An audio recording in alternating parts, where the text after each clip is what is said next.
Okay, in order to play an A minor, we're going to be using 5 strings. Let's start this from the 6th string. 6th string has an X here, so you do not play it. 5th string has a 0 right here, meaning you play it open. 4th string has a 2nd finger on the 2nd fret. 3rd string has a 3rd finger on the 2nd fret. 2nd string has a 1st finger on the 1st fret. And the 1st string has a 0 right here, meaning, once again, you play it open.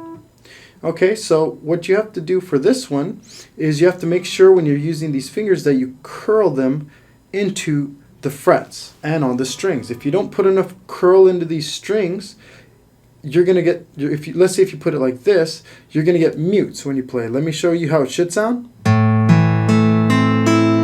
Let me show you if you don't curl those fingers enough, if you kind of have them slanted down a little, or if you're touching other strings because you're not curling enough, you're going to get little mutes on this 1st string. Possibly on the 2nd string as well with that ring finger if it's touching that 2nd string. So you want to be careful with that. That's why I prefer if you single pluck first. Wiggle your hands around a little bit. Try it again.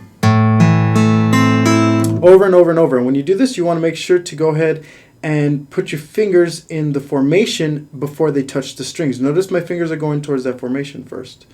Once again, you don't want to do one by one by one, okay?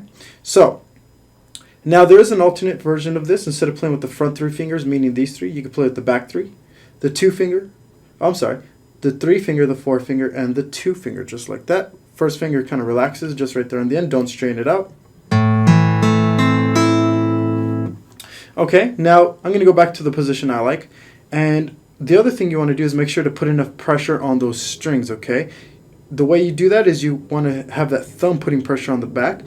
For this chord, I like to play it kind of high sometimes, but by playing it with a high thumb, the bottom part of your palm touches the neck, which can cause a mute, so you want to be careful with that, okay? So, one way you can do this with the thumb is you want to drop it towards the center on the back of the guitar. Notice if I take the guitar away, it's right here. The thumbprint area is where I'm pushing down. I'm not using all the thumb, I'm just using the thumbprint. And that's sitting on the back right there while I'm pushing on the neck and the front right here. So I'm using it kind of for gripping on both ends. So I'm pushing this way and I'm pushing that way, or gripping. Okay?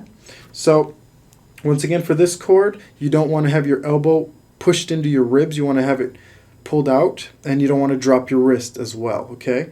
So once again, this is how it's going to sound. You're going to curl those tips of the fingers into those strings. And that's going to help you play that A minor.